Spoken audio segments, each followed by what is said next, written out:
bienvenue sur Edimof. Nous continuons aujourd'hui notre réflexion sur la guerre de Gaza qui continue de faire rage au Moyen-Orient. Et donc nous avions dans la vidéo précédente essayé de donner une perspective historique sur ce qu'est la Palestine. Aujourd'hui, on entend beaucoup de gens parler des Palestiniens. D'où vient le nom? C'est ce que nous avons essayé de démontrer dans notre vidéo précédente. Si vous nous joignez pour la première fois, nous vous invitons à retourner pour voir cette vidéo pour voir un peu le contexte historique de la création du nom de la Palestine, avec les guerres juives qui ont eu lieu contre l'occupation romaine au 1er et au 2e siècle en particulier. Mais aujourd'hui, nous voulons poursuivre cette réflexion justement pour parler des origines des Juifs en terre d'Israël. Parce qu'aujourd'hui, dans ce conflit de Gaza, ce conflit donc qui oppose, je dirais, les Israéliens aux Palestiniens arabes. Nous voulons remonter aux origines pour voir, parce qu'il y a cette question de savoir à qui appartient cette terre que revendiquent à la fois les Juifs et les Palestiniens arabes. Est-ce que c'est une terre qui appartient aux Juifs et quelle portion de terre appartient aux Juifs? Nous allons interroger l'histoire pour essayer de comprendre cette question, parce que sans une perspective historique, en plus de la perspective biblique que nous allons apporter à cette guerre qui a une dimension spirituelle au-delà des enjeux que nous voyons aujourd'hui. Nous avions évoqué dans notre première vidéo l'article 7 de l'organisation Hamas qui a perpétré ces atrocités du 7 octobre sur lesquelles nous allons revenir pour faire un peu le point de l'actualité, là où nous en sommes aujourd'hui, donc jour 41, 41e jour après le massacre du 7 octobre, nous voyons que l'armée israélienne a commencé à prendre contrôle de Gaza, de la bande de Gaza, et également du sous-sol où se trouvent des terroristes de Hamas et des populations également qui seraient également coincées là. Nous allons revenir sur l'actualité pour évoquer certains aspects. Nous ne voulons pas perdre de vue la dimension historique, biblique et spirituelle, je dirais, de ce conflit. Donc aujourd'hui, nous allons consacrer beaucoup de temps sur les origines juives de la terre d'Israël, pour que beaucoup puissent avoir une meilleure perspective, ou je dirais une perspective plus correcte de ce conflit, au-delà de la bataille qui se joue autour de l'occupation de cette terre d'Israël. D'accord? Mais nous allons ouvrir par une prière.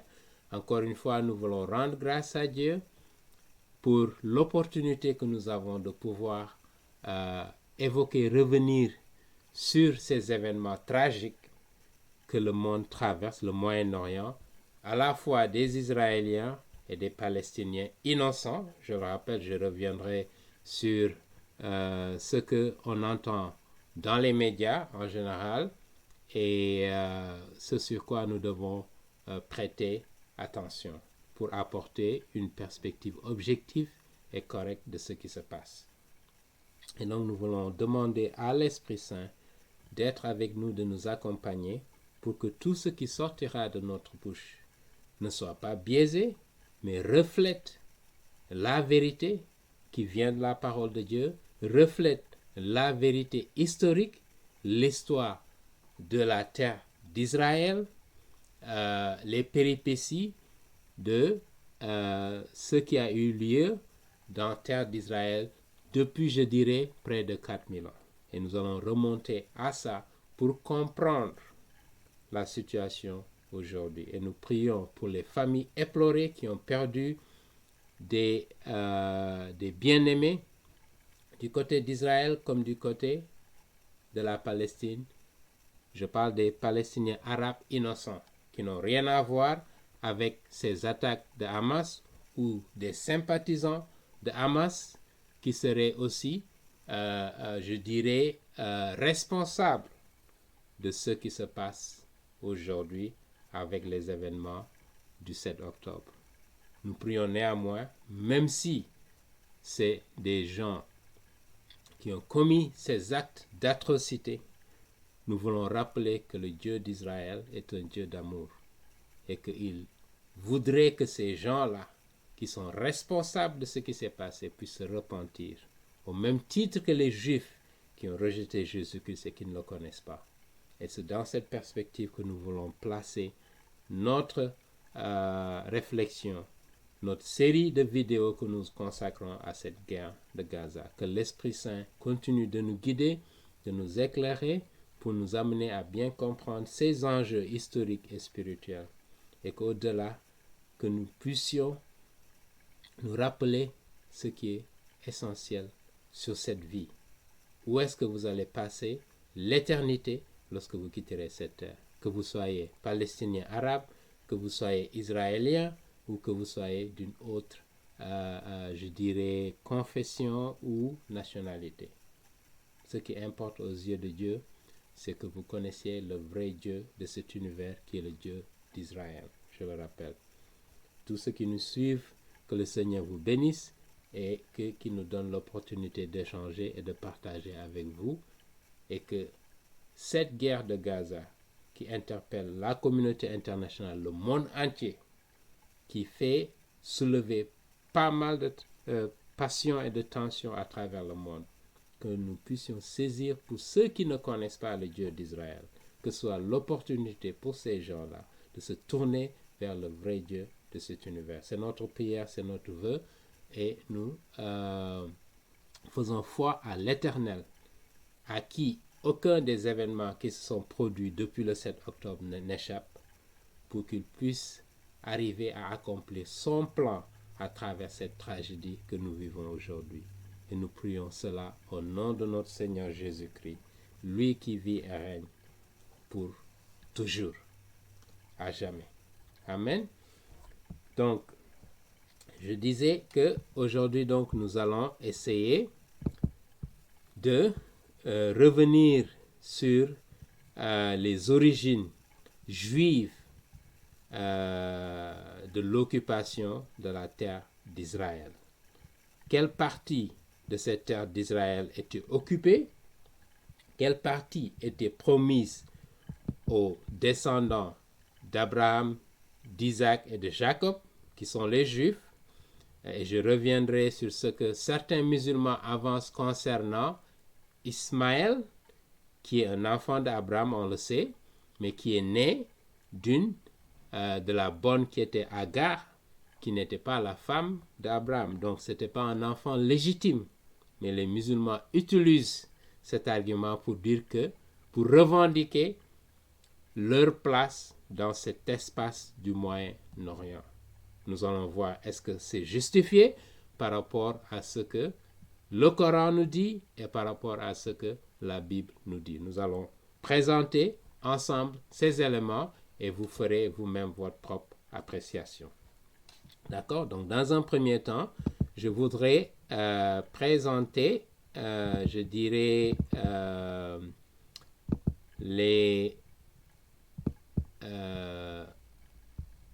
la projection, le PowerPoint que j'ai préparé. Donc, pour revenir sur les origines juives en terre d'Israël, parler un peu des ancêtres des Juifs qui étaient là il y a près de 4000 ans. D'accord? Pour revenir, pour essayer de comprendre au moment où il n'y avait pas d'Arabes, au moment où il n'y avait pas de Palestiniens tels que nous les connaissons aujourd'hui, pour que les gens puissent comprendre ce qui se passe. D'accord? Nous allons retourner à l'histoire. Mais avant cela, j'aimerais donner un petit, je dirais, aperçu sur l'actualité. nous allons revenir sur ce qui se passe en ce moment, que l'armée israélienne, justement, on parle beaucoup ces derniers temps de l'hôpital de Shifa, où semble-t-il, certains médias avancent l'idée que l'armée israélienne est en train de bombarder l'hôpital de Shifa et peut-être d'autres hôpitaux et même des écoles, etc., etc. Mais je voudrais rappeler ici que l'armée israélienne, contrairement à ce que certains médias ou beaucoup de médias avancent, n'a pas pour objectif de détruire des populations civiles innocentes. Je voudrais le rappeler. Mais encore une fois, je ne voudrais pas dédouaner l'armée israélienne pour tout ce qu'ils font. Non. J'aimerais qu'on comprenne bien la perspective parce que je voudrais rester objectif. D'abord, je l'avais rappelé, les Israéliens, les Juifs ont le droit de se défendre en tant que nation pour préserver leur nation. Comme tout autre peuple. D'accord? Ça, c'est un. Deuxièmement, si l'objectif des Israéliens, c'était de détruire les populations, en une semaine après l'attaque du 7 octobre, ils auraient pu tuer 1 million de Palestiniens. Parce que l'armement nucléaire, la puissance militaire d'Israël, s'ils faisaient ce que les terroristes de Hamas faisaient, en s'attaquant aux civils, aujourd'hui, on aurait près d'1 million de morts. Et ce serait le désastre dans le monde et les médias allaient je dirais, s'attaquer à l'armée israélienne et je dirais à juste titre. Parce que toute attaque qui est portée sur des civils, des gens qui ne sont pas associés à Hamas, est condamnable. D'accord? Je voudrais le rappeler ici. Mais ce que beaucoup ne savent pas, ou bien beaucoup de choses que beaucoup de médias ne montrent pas, c'est qu'il y a une bonne frange de ces Palestiniens arabes qui soutiennent ces terroristes de Hamas. D'accord? Et de ce point de vue, si l'armée israélienne leur dit de sortir pour aller au sud et ils refusent de sortir, que voulez-vous que l'armée israélienne fasse? Ils n'ont pas d'autre choix que d'attaquer ces gens-là qui veulent justement éradiquer l'État d'Israël. Parce que ça, c'est l'objectif ultime de Hamas. Et ce n'est pas seulement Hamas, c'est beaucoup d'organisations musulmanes à travers le monde. Et je vous montrerai seulement dans la région ces organisations terroristes-là qui ont pour objectif d'annihiler la nation juive et d'éradiquer le peuple juif en tant que tel pour installer d'abord la charia dans cette partie du monde au Moyen-Orient, d'accord, pour imposer la charia et ne même pas donner la liberté aux individus de choisir d'être musulmans ou de ne pas être musulmans. Parce que c'est cela le fondement de l'islam, qu'on le veuille ou non. Beaucoup de musulmans qui se disent pacifiques, qui rejettent ce que les gens de Hamas font, pensent que les gens de Hamas agissent en dehors de ce que le Coran enseigne. Mais ça, ce sont des enseignements qu'on retrouve dans le Coran et nous y reviendrons. J'ai fait référence à Sahih Bukhari et Sahih Muslim, qui sont des textes sacrés de la majorité des musulmans, en particulier sunnis. D'accord? Les chiites probablement rejettent, mais nous reviendrons sur des passages coraniques qui appellent les musulmans à s'attaquer aux juifs, pas seulement aux juifs, mais également aux chrétiens. Et là, c'est une interpellation pour les chrétiens aussi dans le monde entier. D'accord? De ne pas être, je dirais, naïf pour penser que lorsque on entend certains musulmans dire que nous voulons la paix et l'amitié, peut-être qu'ils peuvent le souhaiter en tant qu'individu, mais lorsque nous regardons le Coran, ce n'est pas ce que le Coran enseigne. Et nous reviendrons, comme je vous l'ai dit, sur des passages du Coran qui sont clairs et explicites. Et si vous voulez voir des commentaires par rapport à ces passages, allez les voir, ils vous diront exactement la même chose. D'accord? Mais revenons encore d'abord, avant de parler de l'historique justement de l'occupation de la terre d'Israël par les Juifs, les ancêtres des Juifs qui sont descendants d'Abraham, d'Isaac et de Jacob. D'accord? Je le précise, c'est important de le préciser. D'accord? Mais revenons sur les péripéties justement des attaques que les médias, beaucoup de médias, je dirais, avancent pour dire que l'armée Israël attaque l'hôpital de Shifa. Mais regardons de près ce qui se passe. La réalité sur le terrain, c'est ça qui m'intéresse. Ce n'est pas de prendre position pour telle ou telle armée. Ce qui nous intéresse, c'est d'édifier nos téléspectateurs sur la réalité, sur la vérité, sur l'historique de ce conflit. Il est important de comprendre. D'accord? Et donc, voilà ce que nous voulons faire. Et donc, nous voulons commencer par regarder cette vidéo. Ici, c'est en anglais et je vais faire le point pour expliquer ce qui se passe. D'accord? Regardons de près la vidéo.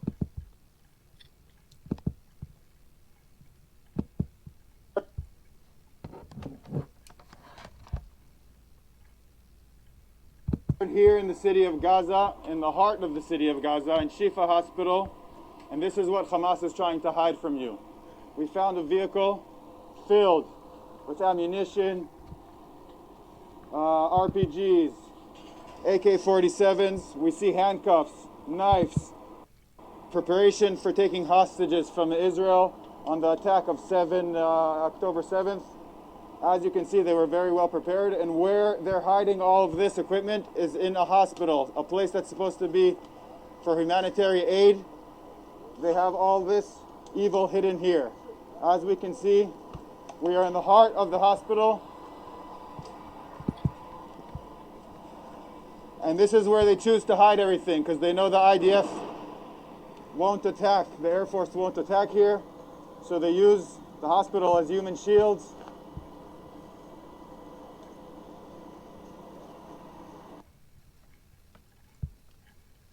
Ok. Comme vous le voyez, justement, ces images montrent des armes qui sont cachées par les terroristes de Hamas dans l'hôpital pour donner l'impression à la communauté internationale, à ceux qui suivent les médias, que justement l'armée Israël est en train d'attaquer des innocents qui sont dans les hôpitaux. Mais la réalité sur le terrain est tout autre. Ok?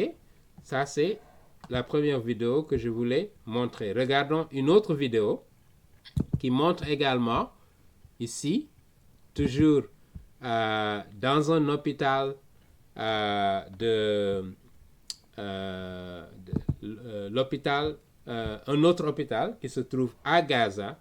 Regardons de près ce que ce reportage-là nous donne sur la stratégie des terroristes de Hamas et pour, je dirais, induire en erreur ceux qui suivent l'actualité pour les amener à blâmer Israël par rapport à ces atrocités qu'ils sont en train de commettre au-delà même du 7 octobre. Regardons de près.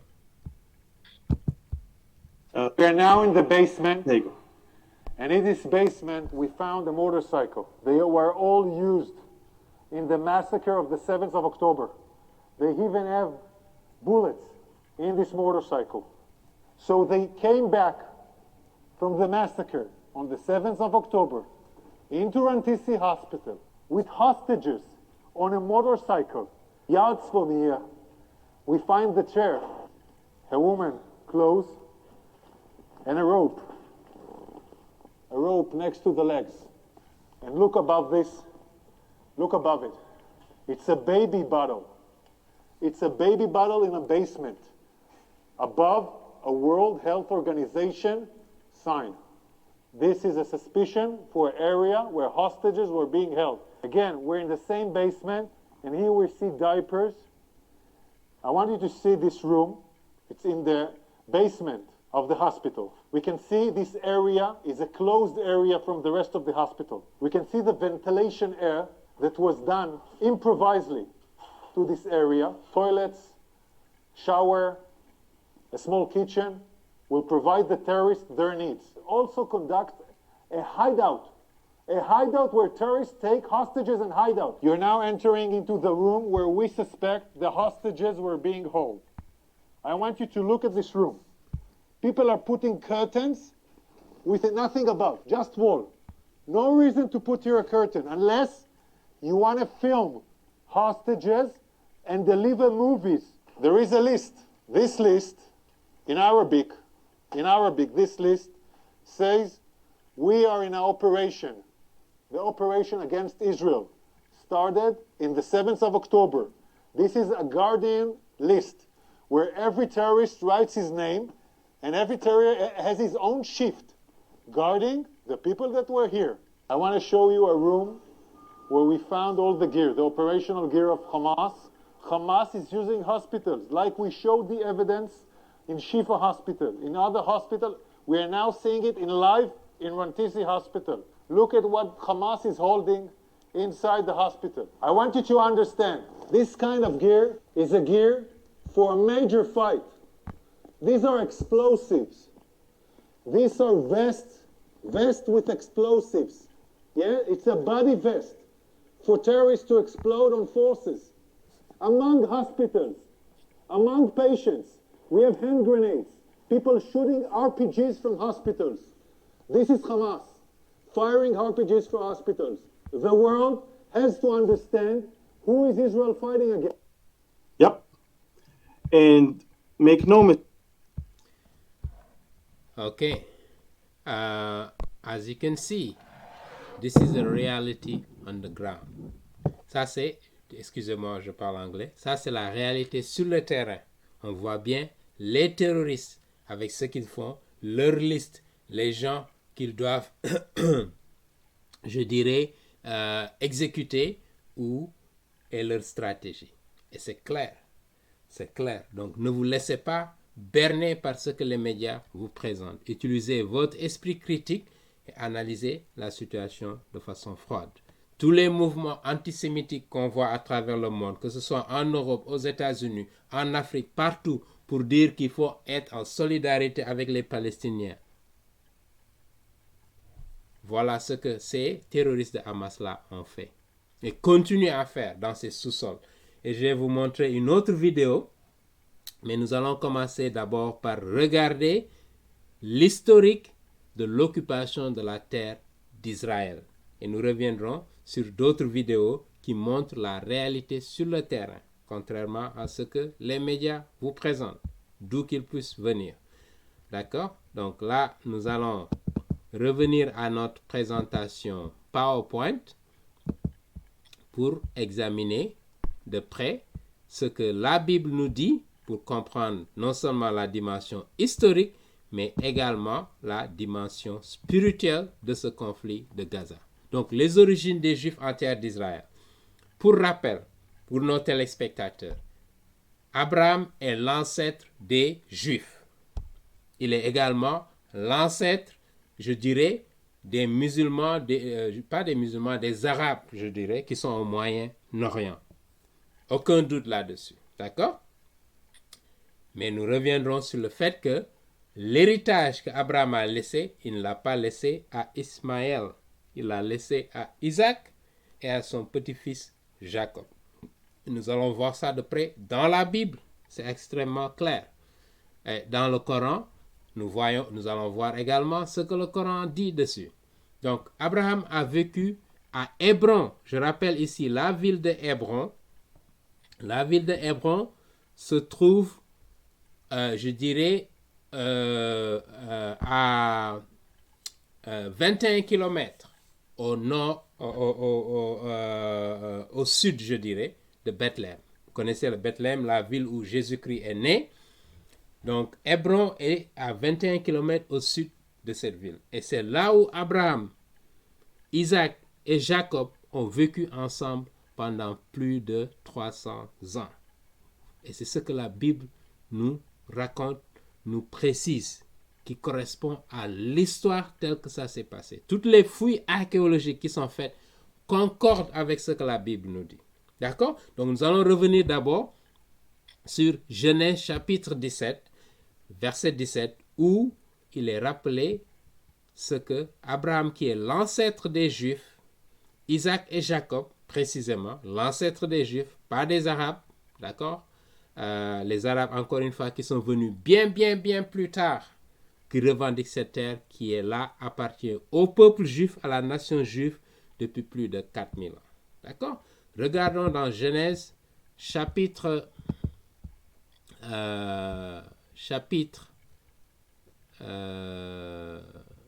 17 et verset 17. D'accord? Regardons de près. Genèse chapitre 17, verset 17.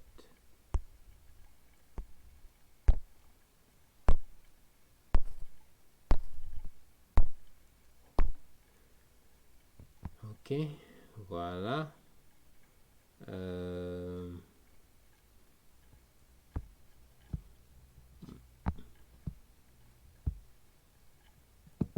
Donc, Genèse chapitre 17, verset 17.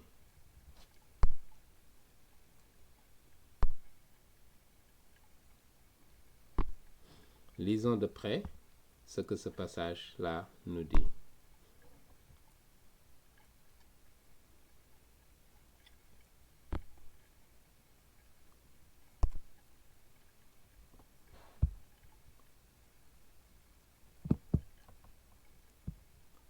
Ok.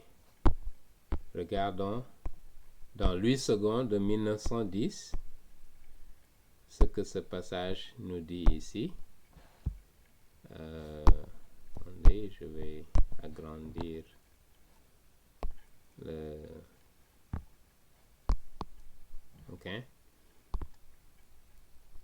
Abraham tomba sur sa face.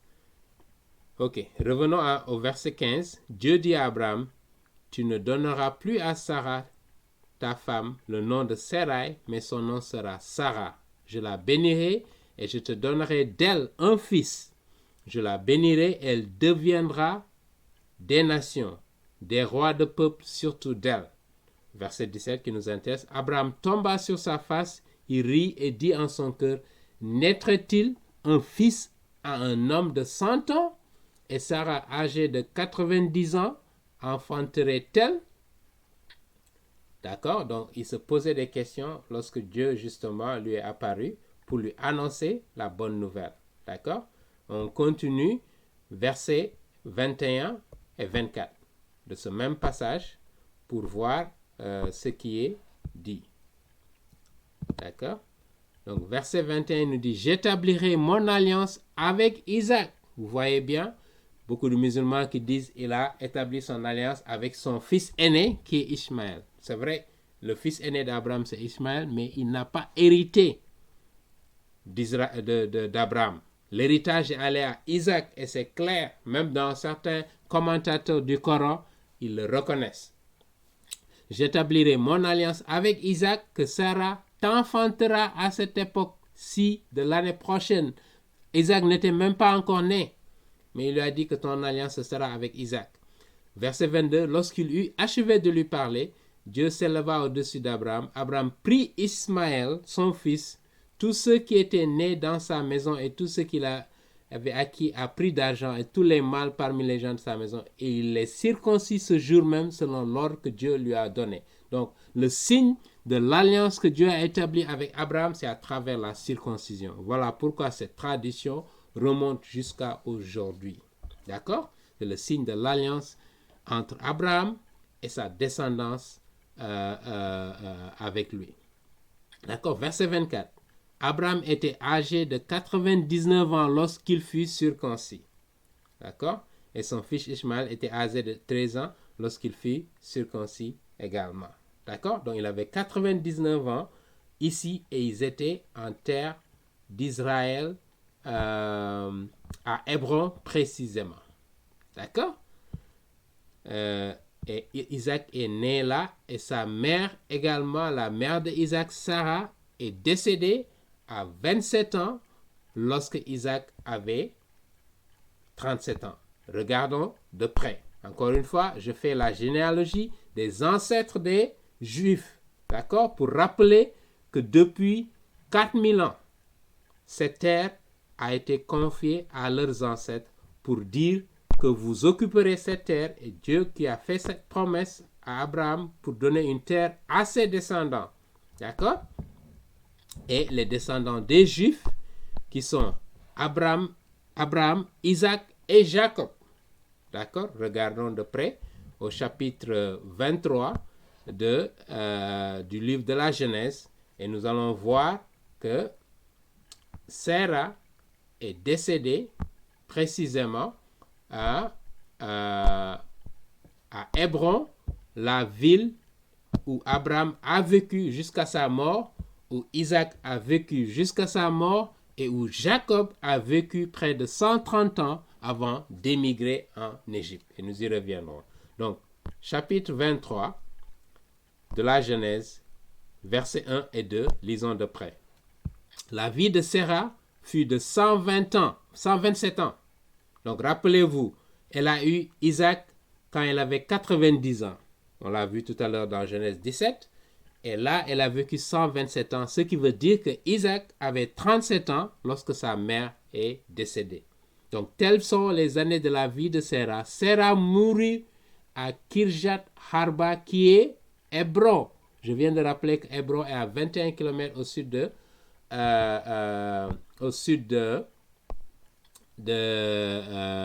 Jérusalem. D'accord? Et c'est dans ce qu'on appelle aujourd'hui le West Bank, où il y a des Palestiniens qui occupent ce territoire-là. D'accord? Sous contrôle israélien naturellement, mais c'est des Palestiniens arabes qui vivent là. Et 20% de la population israélienne sont des Arabes.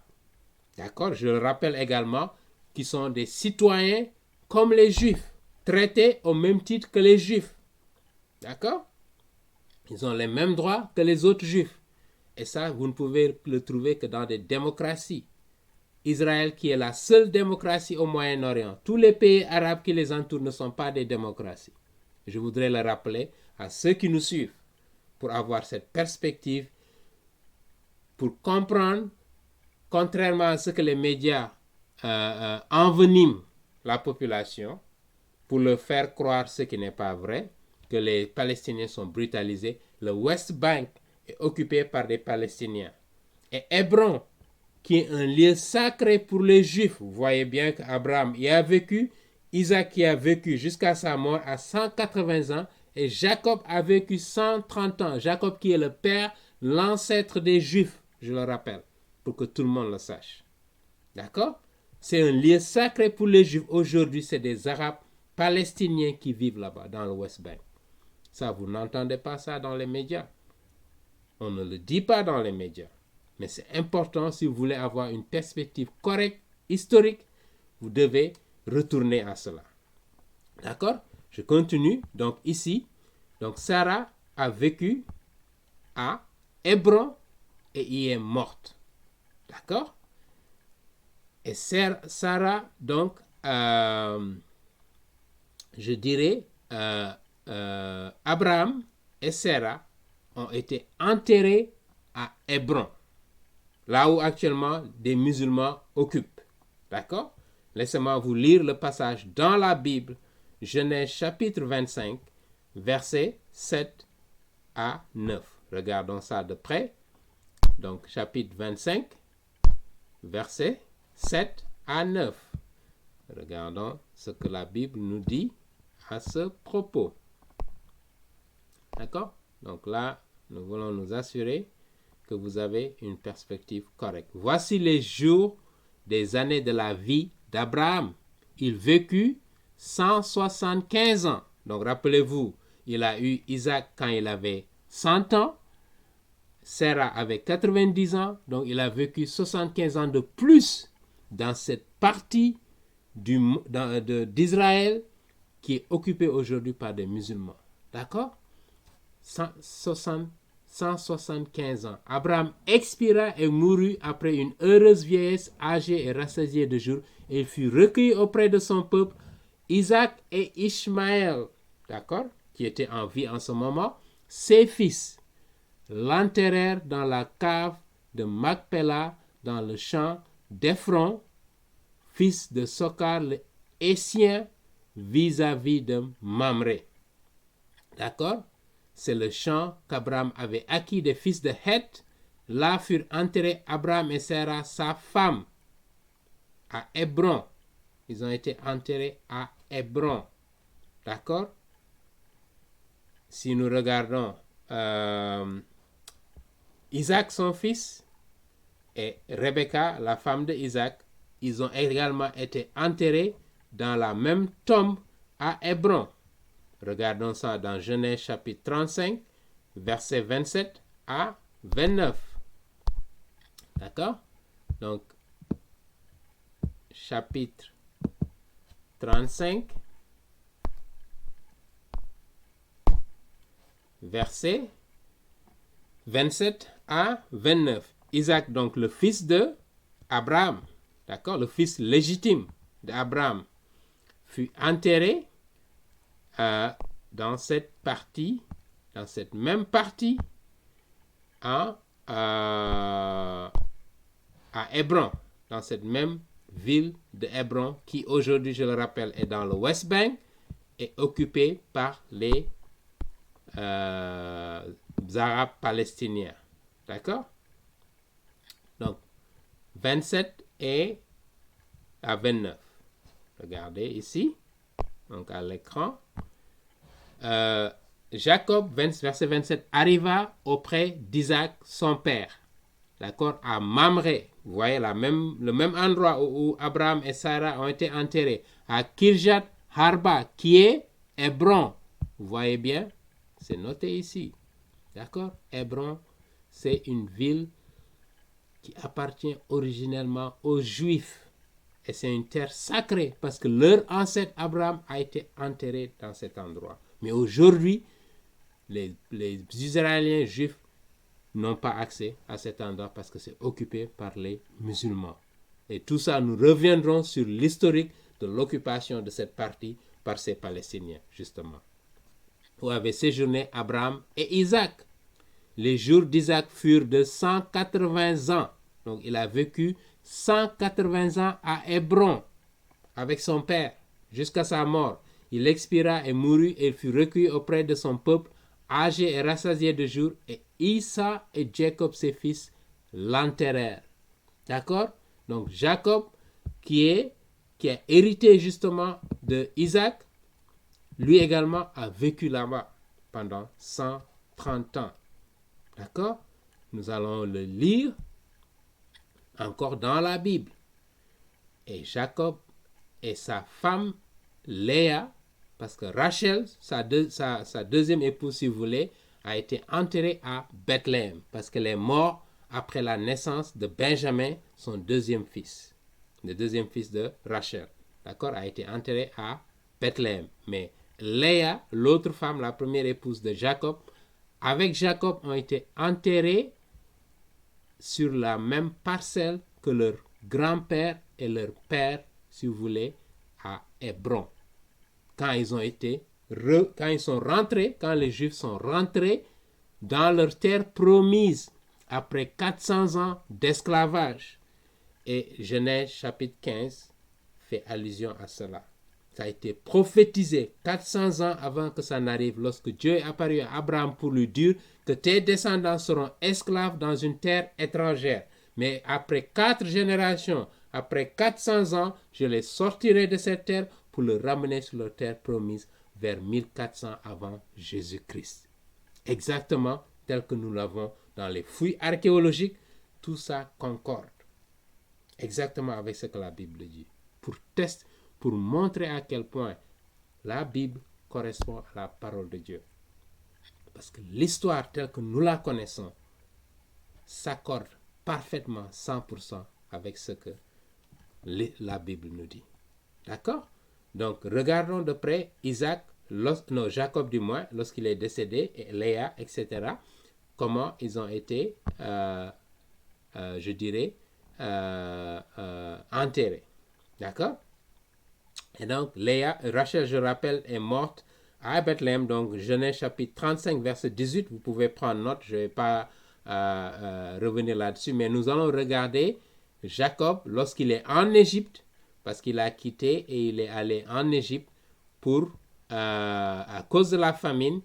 et c'est là où il est décédé, et c'est là où il a retrouvé son fils préféré, Joseph, qui était justement premier ministre en Égypte, et qui a donné à ses frères une parcelle de terre qu'ils ont occupée, et c'est de là qu'ils ont été mis en esclavage. D'accord? Exactement tel que la Bible nous le raconte. Si nous allons donc dans Genèse chapitre 49, nous allons regarder verset 47 du moins d'abord, verset 28. Donc, livre de la Genèse, encore une fois, tout ça c'est dans le livre de la Genèse, chapitre 47, au moment où Jacob s'apprêtait à passer l'éponge, si vous voulez, à mourir. On a donc verset 28. Voici ce qui est dit. D'accord? Verset 28. Ok. Jacob vécut 17 ans dans le pays d'Égypte. D'accord? Dans le pays d'Égypte. Et les jours des années de la vie de Jacob furent 147 ans. Donc, je l'ai dit, ça veut dire que donc, 130 ans, il a vécu en Israël, précisément à Hébron. D'accord? Donc, s'il est mort à 147 ans et il a vécu 17 ans en Égypte, vous faites les maths, ça veut dire que c'est à 130 ans qu'il a quitté Israël, précisément Hébron, pour aller en Égypte à cause de la famine. D'accord? Voilà un passage. Regardons maintenant Genèse chapitre 49, versets 29 à 21. D'accord? 2 chapitres de plus et vous allez voir versets 29 à 31. D'accord? Regardons de près. 29 à 31. Ok? Puis il leur donna cet ordre. C'est Jacob ici qui parle. Je vais être recueilli auprès de mon peuple. Enterrez-moi avec mes pères, pour dire avec mon père Isaac et mon grand-père Abraham, dans la caverne qui est au champ d'Ephron le Hittien, la même parcelle de terre, dans la caverne du champ de Macpéla, vous voyez encore, vis-à-vis de Mamré dans le pays de Canaan. Il dit que ne me laissez pas en Égypte, parce que c'est une terre étrangère. Ramenez-moi vers ma terre. D'accord? Là, on a enterré Abraham et Sarah, vous avez vu, sa femme. Là, on a enterré Isaac et Jacob, les parents de Isaac et Rebecca, du moins, les parents de Jacob, sa femme. Et là, j'ai enterré Léa, lui-même qui le dit. D'accord? Il a enterré Léa. Et le champ et la caverne qui s'y trouvent ont été achetés des fils de Heth. Lorsque Jacob eut achevé de donner ses ordres à ses fils, il retira ses pieds dans le lit, il expira et fut recueilli auprès de son peuple. Vous voyez bien l'histoire telle que c'est raconté. D'accord? Maintenant, je voudrais revenir à la promesse que Dieu a faite au peuple juif. Je le rappelle, les juifs ethniques d'Israël, qui sont les descendants de Jacob, les descendants d'Isaac, les descendants d'Abraham. On ne parle pas d'Arabes ici, on ne parle pas de Palestiniens arabes, on ne parle que des Juifs 2000 ans avant la naissance de Jésus-Christ. Au 4000 ans, il y a 4000 ans, comparé à aujourd'hui. D'accord? Je vais revenir à Genèse chapitre 15, lorsque Dieu est apparu à Abraham pour lui dire la promesse qu'il a faite de lui donner une terre à ses descendants. Et rappelez-vous qu'Abraham n'était pas un juif, c'était un Irakien. Je le rappelle, donc il est venu de l'Est. Dieu lui a dit, quitte cette terre et va dans cette terre que je te promets à toi et à tes descendants pour toujours, à jamais. Donc pour dire en d'autres termes que cette terre-là appartient aux juifs ethniques que nous connaissons aujourd'hui. Je voudrais rappeler à nos téléspectateurs, en particulier à nos amis musulmans, voilà l'origine de cette terre d'Israël qu'on appelle la terre promise ou la terre de Canaan. D'accord? Regardons dans Genèse chapitre 15, verset 18. Et Dieu a bien délimité cette terre qu'il a donnée à Abraham et à ses descendants. Ok? D'abord, revenons même plutôt au verset 13. Et l'Éternel dit à Abraham, là c'est même avant que son nom ne change pour devenir Abraham, sache que tes descendants seront étrangers dans un pays qui ne sera pas à eux, et ils seront asservis, on les opprimera pendant combien de temps? 400 ans. Donc, au moment où Abraham recevait cette révélation-là, les Juifs n'étaient pas opprimés, n'étaient pas esclaves en Égypte. D'accord? Et il a précisé même 400 ans. D'accord? La révélation là d'Abraham dans Genèse chapitre 15, c'est vers 1800 avant Jésus-Christ. Et il leur a dit que vos enfants seront étrangers, seront esclaves dans une terre étrangère. Est-ce que cela est arrivé aux Arabes palestiniens? Est-ce qu'ils ont été esclaves pendant 400 ans dans une terre qui n'était pas la leur? Donc, par conséquent, qu'est-ce que ces Palestiniens arabes veulent nous dire que cette terre leur appartient? Dieu a promis il y a 4000 ans à Abraham et à ses descendants que cette terre va leur appartenir et qu'ils seront esclaves dans une terre étrangère pendant 400 ans. Il n'y a pas une prophétie aussi précise. Et l'histoire exactement documente l'esclavage dont les Juifs ont été victimes pendant 400 ans en Égypte, pas ailleurs. Et l'histoire documente également qu'ils sont sortis d'Égypte pour revenir occuper leur terre qu'ils avaient occupée avant que Jacob n'aille en Égypte. Après 130 ans de vie à Hébron même, précisément, comme nous l'avons vu. Regardons maintenant la délimitation du territoire que Dieu a donné au peuple juif. Et ça, c'est l'histoire. D'accord? On ne cherche pas à biaiser l'histoire. Regardons d'abord Genèse chapitre 15, qu'on continue ici la lecture, pour dire que, donc, verset 16, à la 4e génération, ils reviendront ici. Donc, là où il s'adresse à Abraham, c'était en Israël, sur la terre de Canaan, car l'iniquité des Amoréens n'est pas encore à son comble. Donc, Dieu est patient. Il aurait pu détruire ces peuples qui occupaient cette terre, mais il a dit à Abraham, non, je leur donne 400 ans, le temps que j'éradique tout ce mal qu'ils ont créé sur cette terre.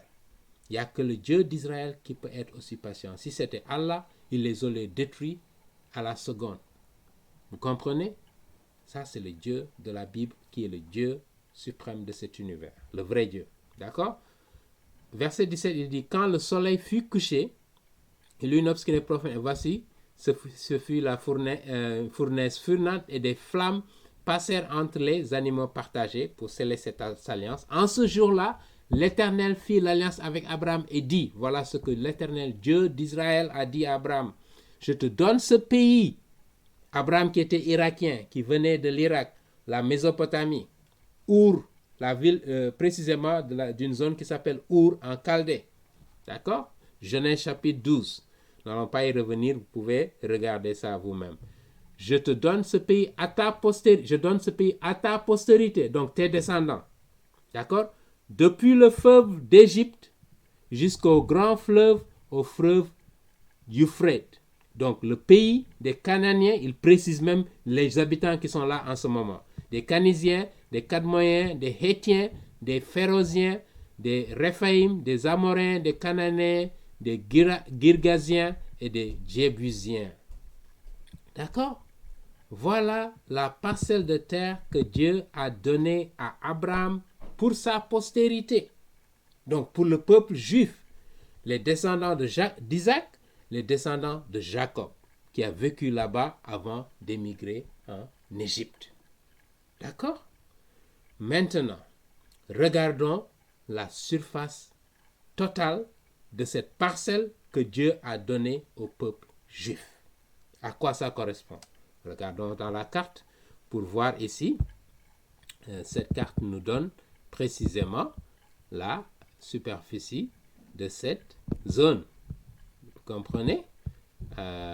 Donc là, ici, si nous regardons cette superficie, vous allez voir vous-même à quoi ça correspond. D'accord? Regardons ça. Donc, vous voyez la superficie ici? La Bible dit, donc, du fleuve d'Égypte. On est là, ici, là. Le fleuve d'Égypte, ici. D'accord? Jusqu'au fleuve de l'Euphrate. D'accord? Donc, toute cette partie-là, d'ici d'Égypte jusqu'à l'Euphrate. Vous voyez bien que ici, on voit l'Irak qui est un peu à l'est et on voit même une partie de l'Arabie Saoudite qui fait partie de la terre originale d'Israël qui appartient au peuple juif. Vous comprenez? Donc ça inclut l'ensemble de la Jordanie d'aujourd'hui. Ça inclut le Liban. Vous voyez le Liban précisément ici. Et ça inclut une partie de la Syrie et même un peu une partie du territoire de Turc. Voilà là le territoire que Dieu a donné à Abraham et à ses descendants. Pour ceux qui nous suivent et qui ne comprennent pas la dimension historique et spirituelle, je dirais, de ce conflit. Donc, en résumé, si nous comparons, ça c'est la superficie aujourd'hui de cette terre que les Juifs devaient occuper, c'est 700 000 km², selon Genèse chapitre 15, verset 18. C'est quoi la surface actuelle d'Israël selon ce qu'on connaît?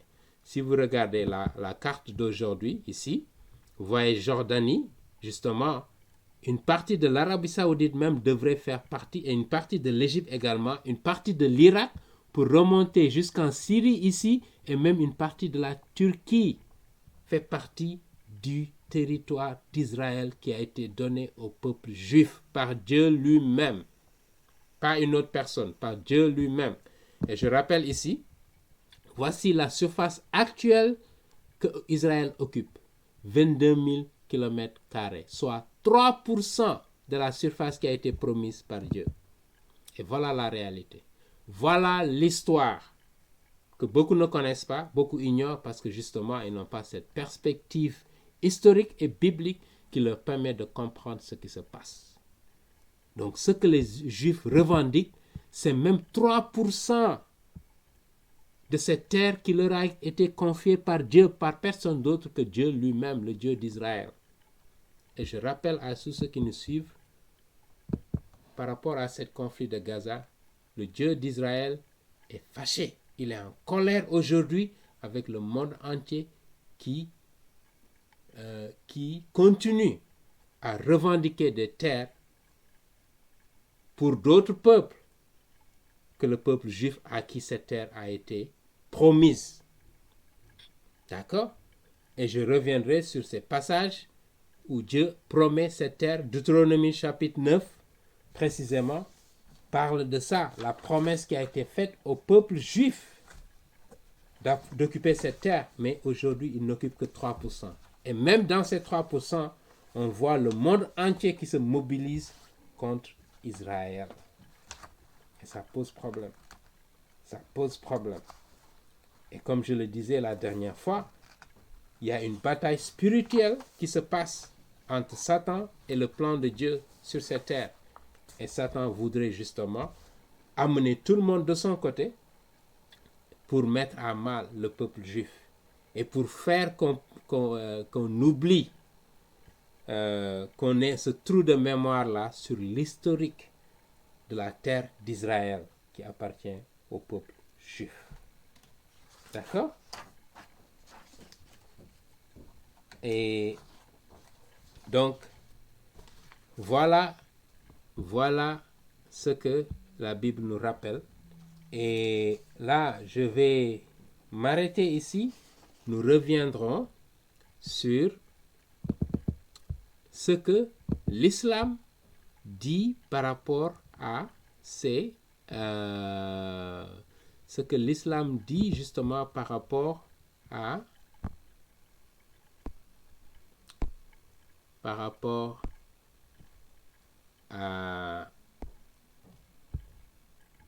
à la terre d'Israël, à Jérusalem en particulier, ce que le Coran dit par rapport à la Palestine.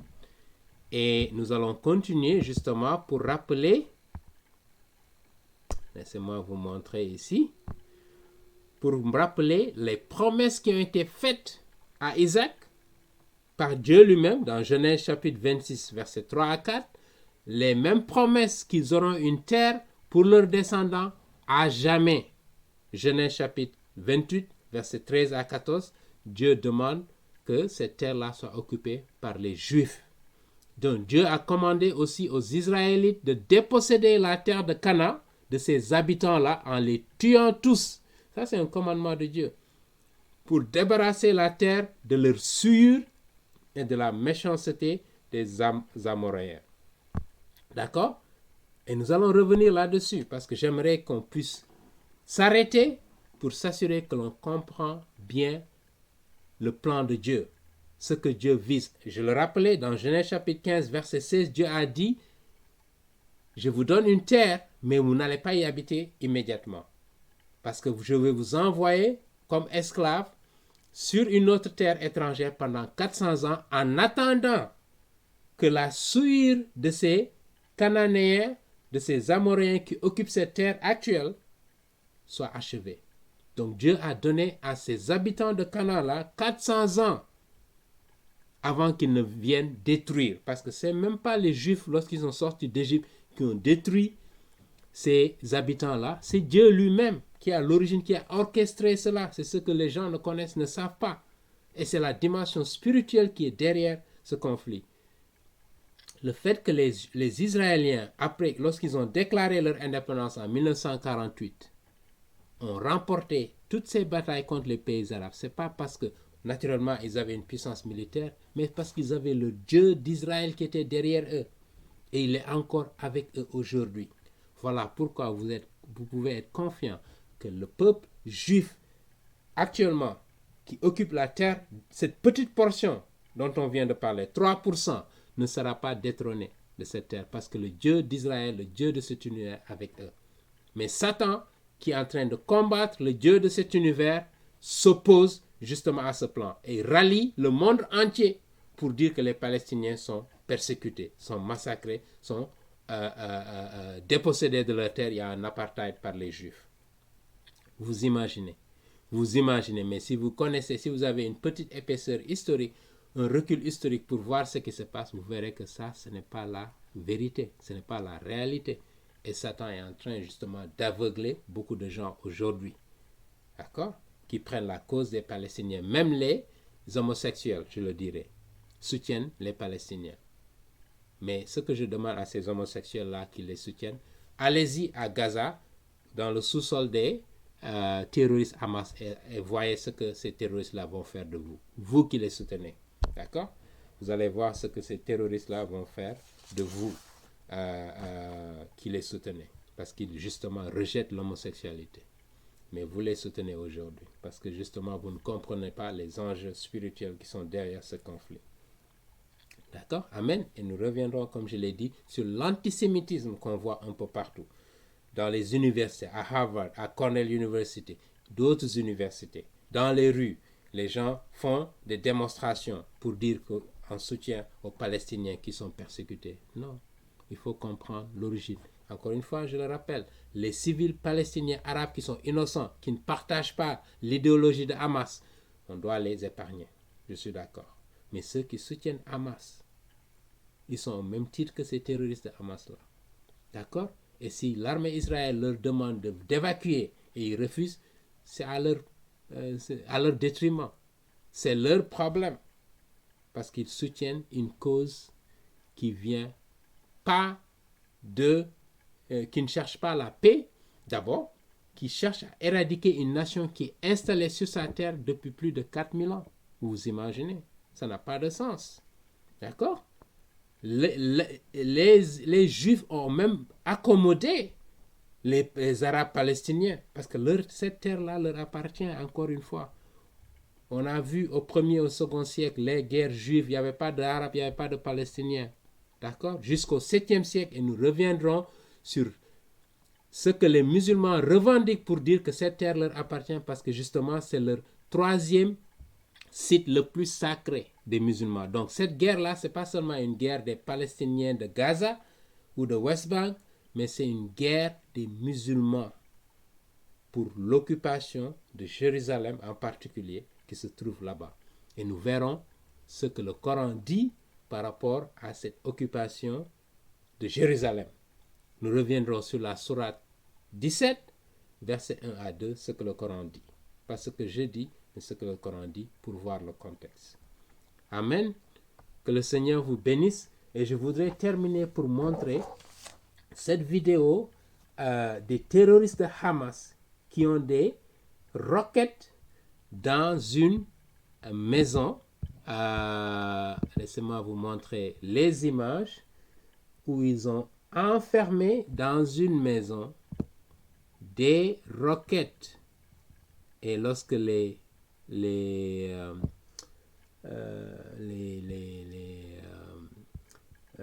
l'armée israélienne, justement, Hi everyone, Mark Barden here. a investi le sous-sol de Gaza, ils ont vu précisément ces roquettes-là qui étaient cachées, y compris dans les hôpitaux. Dans l'hôpital de Shifa, ils ont caché des roquettes, des armements, des munitions militaires que l'armée israélienne a retrouvées là-bas. Pour vous dire à quel point cette organisation terroriste de Hamas est en train de vous berner, vous qui suivez les médias qui véhiculent ces informations-là. D'accord? Regardons de près ce que Here at Sandy ce Hook passage-là nous dit. On December 14th, Précisément, 2012, ça c'est une... voilà.